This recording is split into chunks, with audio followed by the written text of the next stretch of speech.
Hai, Assalamualaikum. Salam sahabat tani. Apa khabar semua?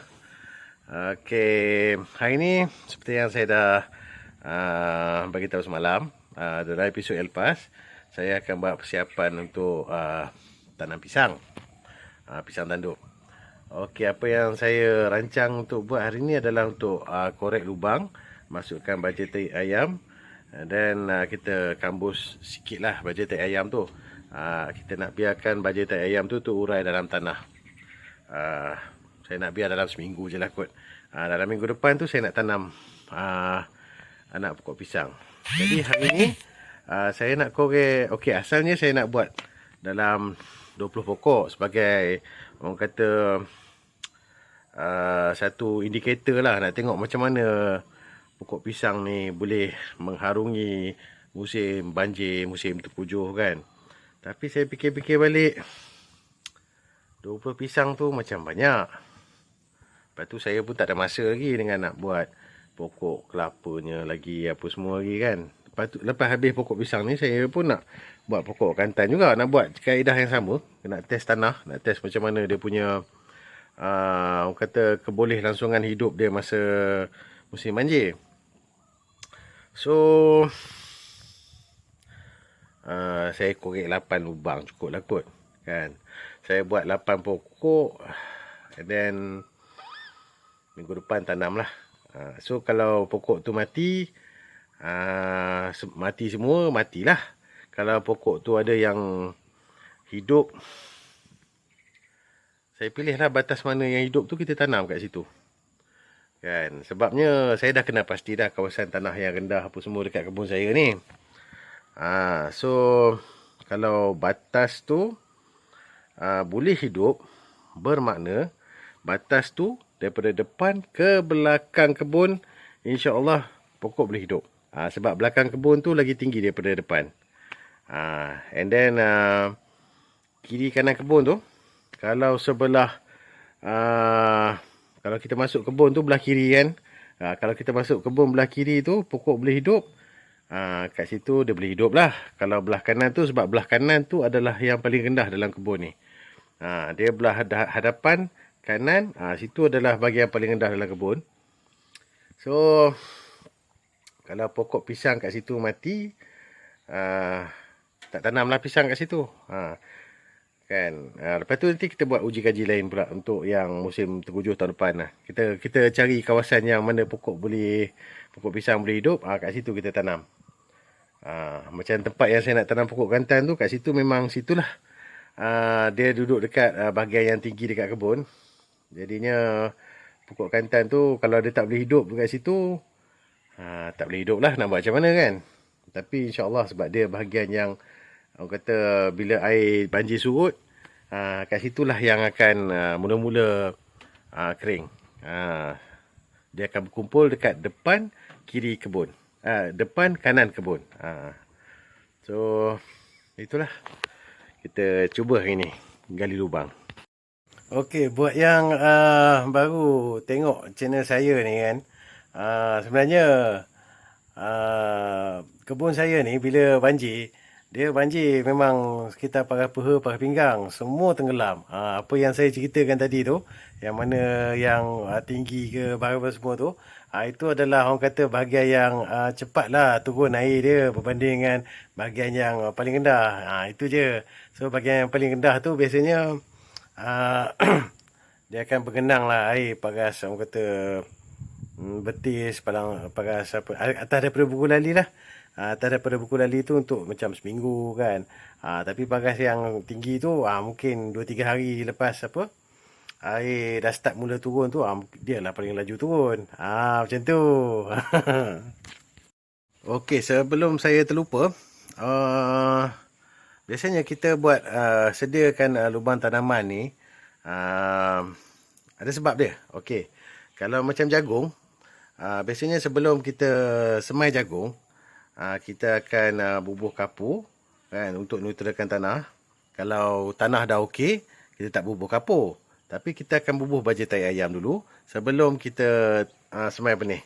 Sebab dia bila kita dah semai benih, bila dia dah keluar orang kata tunas apa semua tu, kita tak boleh bubuh baja lagi. Jadi kita perlu membekalkan, kita tak boleh buat apa-apa. Dalam 3 hari pertama ke seminggu pertama tu kita tak boleh bubuh baja. Sebabnya dikuatiri dia akan menyebabkan keracunan nitrat ke apa, NPK tu kan. Takut dia ada unsur-unsur tu akan menyebabkan keracunan pada anak pokok yang menyebabkan daun dia terbakar mati. Kan? So apa yang kita buat adalah kita orang kata kita suburkan tanah dululah sebelum kita tanam benih, supaya orang kata dalam tanah tu ada nutrien untuk anak pokok tu membesar sebelum dia boleh menerima baja. Baja yang orang kata baja yang ni lah, baja kimia NPK. Sebab banyak tanam jagung ni banyak pakai NPK. Tapi untuk tanam pisang ni saya nak buat kaedah yang samalah. Saya menyediakan lubang tanaman tu dengan baja tek ayam, dengan harapan nutrien dalam baja tek ayam tu akan menyuburkan tanah tu sebelum saya masukkan anak pisang. Sebab anak pisang ni kalau tak silap saya 2 minggu pertama tu tak boleh bagi baja. 2 minggu pertama ataupun sebulan ke, kalau tak silap saya lah. Kan, sebab saya pun baru belajar tanam pisang ni. Jadi langkah paling selamat kita buat macam tu lah. Kita suburkan tanah dulu, rawat tanah dulu sebelum kita tanam pisang. And then bila dah sebulan macam tu, biasanya kebanyakan pokok dah okey dah boleh terima dah baja NPK. Okey, ada pembetulan sikit. Bukan pembetulan lah. Penambahan kepada saya punya huraian tadi. Walaupun orang kata, itulah kadang-kadang kita nak cerita ni banyak yang tak lepas. Okey. Baja NPK ni dia ada 2 jenis. Quick release dengan slow release. So slow release ni biasanya orang pakai dekat pokok-pokok buah yang besar-besar kan, pokok cempedak, pokok durian, pokok apa tu kita boleh pakai NPK slow release.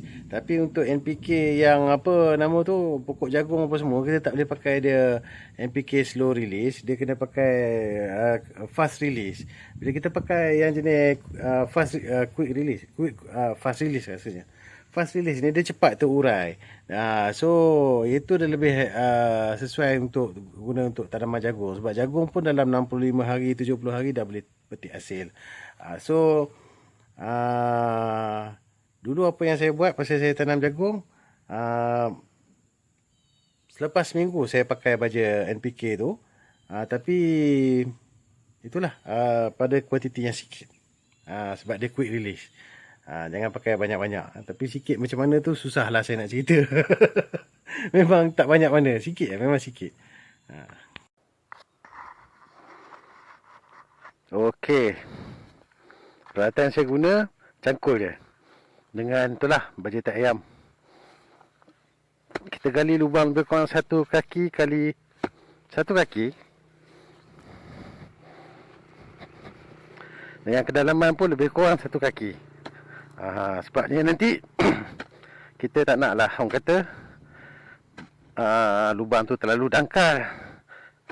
Sebabnya kita akan masukkan baja tek ayam lagi, dan kita akan tutup sikit dengan tanah supaya baja tu orang kata taklah terlalu rapat dengan akar pokok pisang.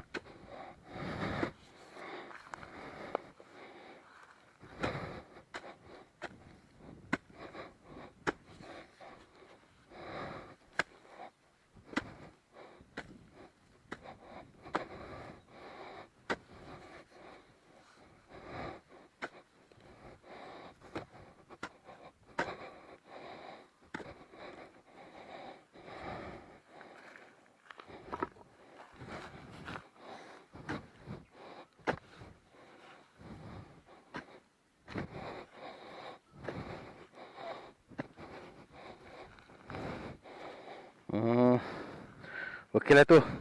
Taklah sekaki dalam betul, tapi dekat-dekat lah. Lebih daripada 6 inci dah tu. Baja ni kita tabur ke dalam ni. Lepas tu kita tutup nipis permukaan ni. Tutup lebih kurang lah. Itu je kita buat dulu. Lubang ni kita biarkan macam ni dulu. Nanti kita tanam pisang. Mudah kan?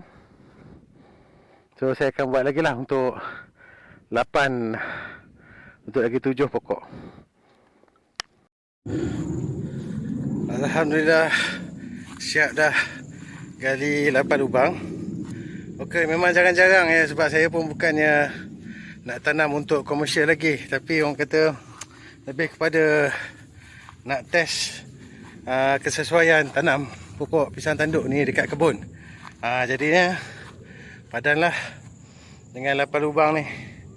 Okey, kawasan yang paling lambat untuk orang kata kering bila banjir adalah daripada sini sampai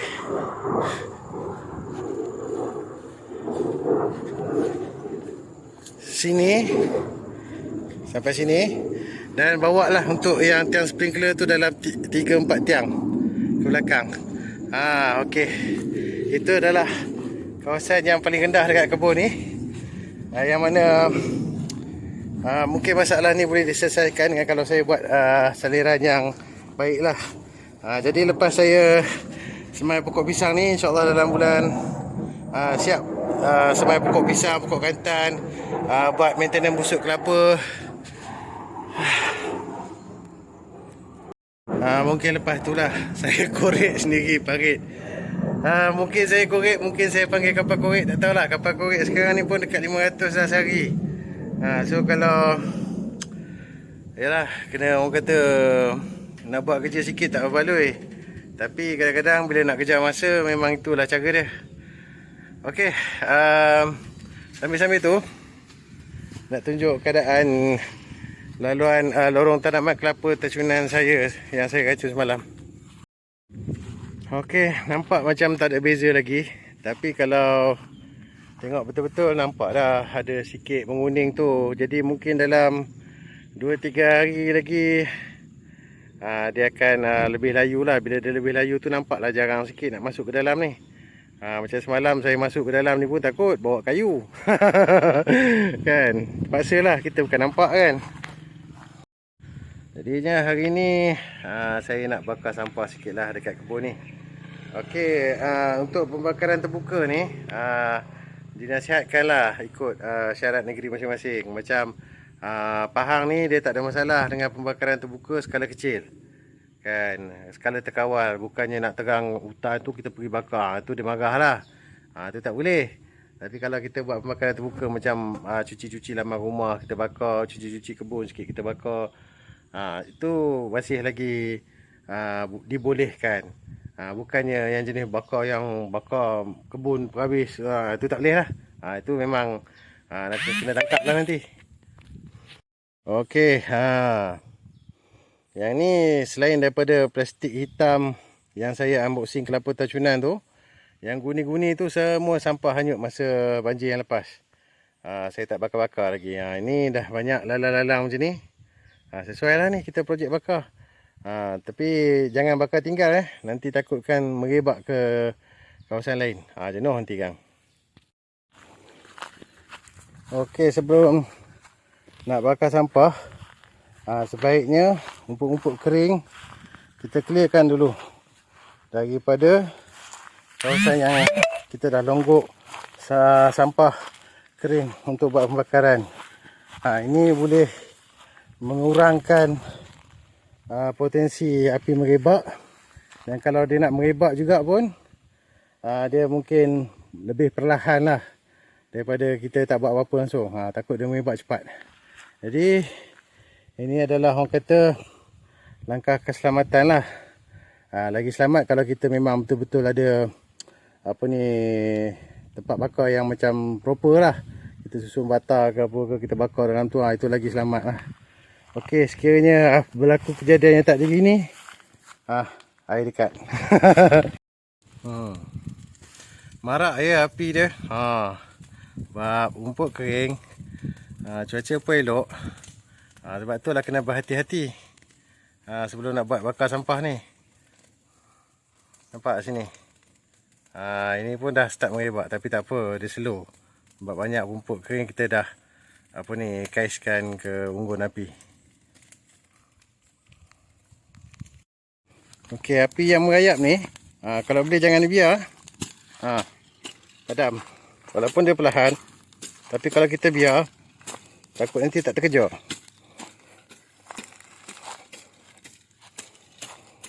Itu yang pentingnya kita tunggu bila kita buat pembakaran ni.